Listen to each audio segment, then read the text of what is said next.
आप सभी का स्टडी पार्क में स्वागत है। आज मैं आप लोगों को समाचार लेखन और संपादक किसे कहते हैं उसके बारे में बताने वाली हूँ कि एक अच्छे संपादक की क्या भूमिका रहती है तथा समाचार पत्र किसे कहते हैं उसके बारे में जानेंगे। ये हिंदी कोर और हिंदी इलेक्टिव दोनों के लिए अति महत्वपूर्ण है। ये आपके एग्जाम में आने लायक क्वेश्चन रहेंगे। लोग आज देखेंगे कि समाचार लेखन क्या होता है और उसकी क्या विशेषता रहती है तथा एक अच्छे संपादक क्या करते हैं, एक समाचार लेखन में उनकी क्या भूमिका रहती है उसके बारे में जानेंगे। तो अगर आप लोग इस चैनल पर नए आए हैं तो चैनल को सब्सक्राइब करें और साथ ही साथ बेल आइकन को भी प्रेस करें। तो चलिए देखते हैं कि समाचार पत्र किसे कहते हैं या समाचार लेखन किसे कहते हैं।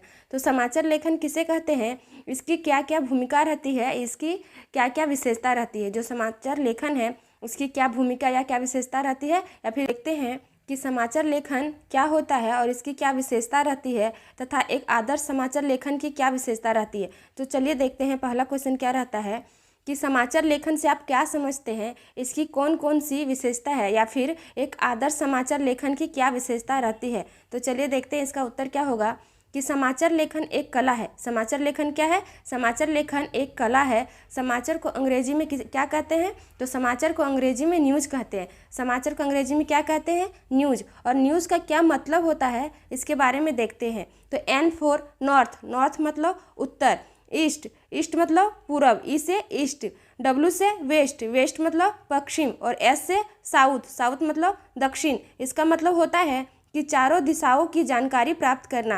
क्या होता है? चारों दिशाओं की जानकारी प्राप्त करना। समाचार का यही अर्थ निकलता है कि हमें जो चारों दिशाओं की समाचार की जानकारी प्राप्त मिले। तो चलिए देखते हैं कि समाचार पत्र के बारे में टर्नर कॉलेज ने क्या कहा है। ये परिभाषा देखे जाते हैं। अगर आप एग्जाम में ये सब परिभाषा लिखेंगे तो अच्छे नंबर मिलते हैं। तो देखते हैं कि टर्नर कॉलेज क्या कहते हैं समाचार पत्र के बारे में। वो बोलते हैं कि वह सभी कुछ जिसमें आप कल तक अनजान थे समाचार है। जो हम लोग कल तक अनजान थे लेकिन आज उसके बारे में जानकारी मिलना समाचार पत्र कहलाता है। जो घटना क्या घटी है उसको हम अपने दैनिक जीवन में कैसे प्राप्त करते हैं, तो समाचार पत्र के द्वारा, समाचार पत्र के माध्यम से ही हम देश विदेश चीज़ों की जानकारी प्राप्त करते हैं। देखते हैं कि समाचार लेखन में समाचार इकट्ठा करने वाले रिपोर्टर और समाचार को छापने योग्य बनाने के लिए एक एडिटर की भूमिका होती है। क्या होती है? समाचार पत्र कौन छापते हैं? तो समाचार पत्र एक एडिटर छापते हैं। चलिए देखते हैं कि इसके कितने प्रकार होते हैं। तो समाचार पत्र के कितने प्रकार होते हैं? तो समाचार लेखन के 6 प्रकार होंगे। यहाँ प्रकार होगा समाचार लेखन के, समाचार लेखन में 6 प्रकार होते हैं। कितने? 6 प्रकार। तो अंग्रेजी में इन्हें 5 W और 1 H कहा जाता है। अंग्रेजी में से क्या कहा जाता है? 5 W और 1 H कहा जाता है। जैसे क्या हुआ? W, where, who, how. 6 प्रकार। क्या, कब, कहाँ, कैसे, किसमें, क्यों। किसी समाचार पत्र की संतुष्टि हमें तभी मिलती है जब ये हम 6 प्रकार के उत्तर को मिलता है। 6 प्रकार के उत्तर को हम प्राप्त करते हैं। जैसे कि अगर कोई घटना घटी है तो हम पूछते हैं ना कि कब, कैसे, कहाँ पे हुई है ये घटना, उसकी जानकारी हमें समाचार पत्र के ही माध्यम से मिलती है। समाचार लेखन की शैली, तो समाचार लिखने की शैली उल्टा पिरामिड शैली कहलाती है। समाचार लिखने की शैली क्या कहलाती है? उल्टा पिरामिड शैली। इसके अंतर्गत सबसे महत्वपूर्ण बात, जो सबसे महत्वपूर्ण बात होती है वो सबसे पहले लिखी जाती है। जो कम महत्वपूर्ण बात होती है उसको बीच में लिखते हैं तथा सबसे कम महत्वपूर्ण बात सबसे नीचे लिखते हैं, मतलब सबसे अंत में। देखते हैं इसका पिरामिड, और इसका पिरामिड दिखाते हैं कि क्या होता है। कि देखिए सबसे महत्वपूर्ण बात, जो सबसे महत्वपूर्ण बात है ये सबसे ऊपर, जो कम बात है उसको बीच में, और जब सबसे कम महत्वपूर्ण बात है उसको सबसे नीचे। इसे कहते हैं उल्टा पिरामिड शैली। क्या कहते हैं? उल्टा पिरामिड शैली। चलिए देखते हैं कि समाचार पत्र के प्रकार। तो समाचार पत्र के प्रकार देखते हैं। ये इसके 2 प्रकार हुए, एक प्रत्याशित समाचार और एक अप्रत्याशित। तो क्या होते हैं?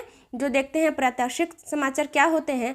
जो समाचार निश्चित रूप से संपन्न होने वाला है उसे प्रत्याशित समाचार कहते हैं। जैसे प्रधानमंत्री सोमवार को शपथ लेंगे, मतलब वे समाचार पत्र जो निश्चित कल वो चीज़ होंगे उसको हम बोलते हैं प्रत्याशित समाचार। जैसे कि कल प्रधानमंत्री शपथ लेंगे तो कल लेंगे, उसका दूसरा दिन नहीं होता है। और अप्रत्याशित में देखते हैं कि अप्रत्याशित समाचार वैसे होते हैं, अप्रत्याशित समाचारों की घटनाएं पूर्व निर्धारित नहीं होती है। जो अप्रत्याशित समाचार होते हैं उसकी घटनाएं निर्धारित नहीं होती है। अचानक से घटी घटनाएं को अप्रत्याशित घटनाएं कहते हैं। जैसे कि भूकंप अचानक आना, बाढ़ अचानक आना, कहीं पे दुर्घटना होना, क्या होते हैं, ये अचानक होते हैं। जैसे कौन से समाचार पत्र कहते हैं, तो अप्रत्याशित। अप्रत्याशित समाचार आप लोग समझ गए होंगे कि किसे कहते हैं, जो तुरंत या फिर अचानक कोई घटना हो गई है। प्रत्याशित समाचार वैसे समाचार होते हैं जो अचानक से घट जाते हैं, और प्रत्याशित समाचार वैसे होते हैं जिसको हम उसमें हमें पूर्व निर्धारित समय का ज्ञान रहता है कि हाँ कल वो चीज़ होगा तो वो कल होगा ही। लेकिन अप्रत्याशित में होता है कि नहीं, जो भूकंप आया तो अचानक आते हैं, बाढ़ आते हैं तो अचानक होती है, वर्षा भी होती है तो अचानक ही होती है। तो चलिए बढ़ते हैं। समाचार लेखन के कितने अंग होते हैं, तो समाचार लेखक के 3 अंग होते हैं। पहला शीर्षक, दूसरा इंट्रो, फिर तीसरा बॉडी। क्या होता है, पहले शीर्षक देते हैं, फिर उसके बारे में इंट्रो देते हैं, फिर उसका पूरा बॉडी को लिखते हैं। और समाचार लेखन की विशेषता क्या होती है इसके बारे में देखते हैं कि समाचार लेखन की क्या भूमिका रहती है या फिर समाचार लेखन की क्या विशेषता रहती है। तो चलिए जानते हैं कि समाचार का शीर्षक आकर्षित होना चाहिए। जो हम लोग समाचार पत्र देखते हैं तो उसमें क्या होता है कि जो हेडिंग रहता है वो अच्छे और स्पष्ट दिखना चाहिए, जिससे पूरे समाचार को पढ़ने की उत्सुकता जाग उठे, जिसे पढ़ने के लिए हम उत्सुक हो जाए कि हाँ इसमें क्या लिखा होगा। इसके बारे में हमको समाचार का जो शीर्षक रहता है वो साफ सुथरा और स्पष्ट रहना चाहिए। चलिए देखते हैं दूसरा पॉइंट क्या रहता है कि समाचार के मुख्य भाग में जरूरी बातों का ही समावेश होना चाहिए। जो समाचार पत्र होता है उसका मुख्य भाग में, मतलब उसके जो अंदर रहता है, वो जरूरी बात को ही लिख सकते हैं। हम उसमें किसी तरह का दूसरी, मतलब कि कोई भी किसी भी तरह का अपशब्द या फिर इस तरह की बातें नहीं लिख सकते हैं। समाचार पत्र की भाषा सरल होनी चाहिए। समाचार पत्र की भाषा सरल होनी चाहिए ताकि पढ़ने और सुनने वाला आदमी के समझ में आ सके। जो समाचार पत्र होता है उसकी भाषा कैसा होना चाहिए, साफ सुथरा सरल, कि ताकि अगर हम पढ़ रहे हैं तो उसका सही अर्थ समझे, उसको जो हम उसको बारे में पढ़ रहे हैं तो जो उसके सामने वाले हो उसको भी वो अच्छी तरह से सुन सके और उसका अर्थ को समझ सके। चौथा नंबर का पॉइंट देखते हैं कि पैराग्राफ को आकर्षक ढंग से लिखना चाहिए। जो पैराग्राफ रहता है उसको आकर्षक ढंग से लिखना चाहिए। जब एक बात पूरी हो जाए तो उसके बाद ही पैराग्राफ बदलकर दूसरी बात को लिखना चाहिए। जो हम एक पैराग्राफ में लिखते हैं, जैसे अगर हम किसी टॉपिक के बारे में लिख रहे हैं तो उसको हम एक ही पेज में कवर करने की कोशिश करेंगे, दूसरे टॉपिक के लिए हम दूसरे पेज में जाएंगे। समाचार में सच्चाई होनी चाहिए। जो समाचार छपते हैं उसमें सच्चाई होनी चाहिए, उसमें किसी भी तरह का झूठी खबरों को नहीं छापना चाहिए। समाचार में किसी घटना से संबंधित ऐसे विषय वस्तु को लिखना चाहिए जिसका प्रमाण कभी दिए जा सके। अगर हम समाचार को छाप रहे हैं या फिर जो समाचार छपता है उसका प्रमाण होना चाहिए कि ये घटना उस समय हुई है, उसका सही प्रमाण होना चाहिए, तभी हम समाचार पत्र को छाप सकते हैं। 7वां नंबर का पॉइंट देखते हैं कि महत्वपूर्ण खबर को लंबा करके या फिर महत्वपूर्ण खबर को लंबा करने या ज़्यादा विस्तार देने की जरूरत नहीं होती है। जो महत्वपूर्ण खबर होती है उसको हम शॉर्ट में भी लिख सकते हैं, उसको हम थोड़ा सा पॉइंट में भी लिख सकते हैं।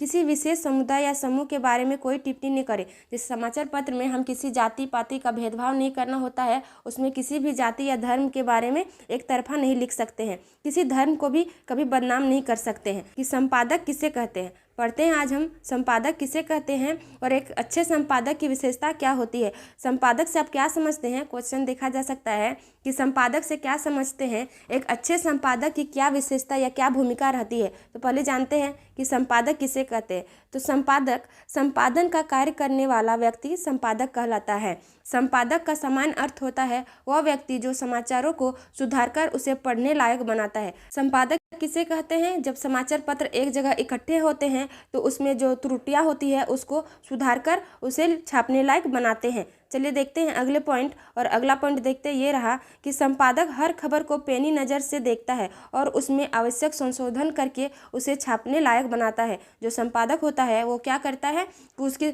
सही तथ्य को देखते हैं तथा उसमें आवश्यक संशोधन करते हैं। जो उसमें संशोधन करना होता है कि क्या ये सही है या नहीं, इसके बारे में वो संशोधन करते हैं, फिर जाकर उसको छापने लायक बनाते हैं। संपादक ही ये तय करता है कि कौन सा समाचार अखबार में छपेगा और कौन सा नहीं। तो ये समाचार पत्र छापने के लिए कौन तय राय देता है, संपादक। संपादक ही ये तय करता है कि कौन सा समाचार अखबार में छपेगा और कौन नहीं, उस समाचार का कैसा रूप होगा, उसकी भाषा कैसी होगी। संपादक ही सारा कुछ तथ्य को देखते हैं, फिर उसको वो बोलते हैं कि ये चीज़ इसमें छपना चाहिए, उनकी भाषा साफ होनी चाहिए, तभी ये समाचार पत्र छपेंगे। किसी भी समाचार पत्र में संपादक ही सबसे महत्वपूर्ण निर्णय लेता है। जो संपादक होता है वही सबसे ज़्यादा महत्वपूर्ण निर्णय लेता है और उस समाचार पत्र का पूरा दायित्व भी उसी पर होता है। जो समाचार पत्र छपते हैं इसका दायित्व किस पर होता है, तो इसका दायित्व संपादक पर होता है। वही सारा कुछ निर्णय लेते हैं कि क्या छपना चाहिए और क्या नहीं।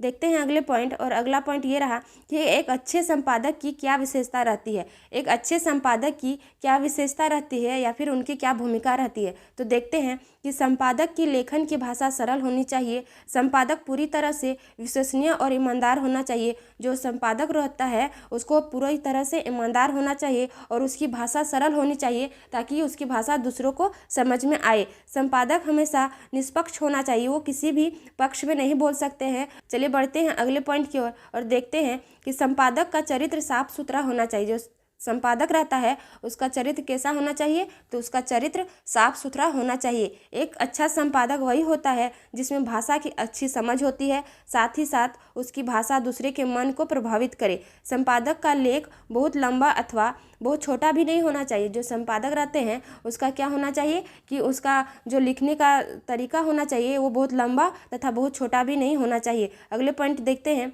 एक अच्छे संपादक का स्वभाव बहुत ही सुलझा हुआ होना चाहिए, जिससे वे दूसरों के बातों को अच्छी तरह से समझकर उसका उचित जवाब दे सके। 8वां पॉइंट देखते हैं कि एक अच्छे संपादक का व्यक्तित्व बहुत ही प्रभावपूर्ण होना चाहिए।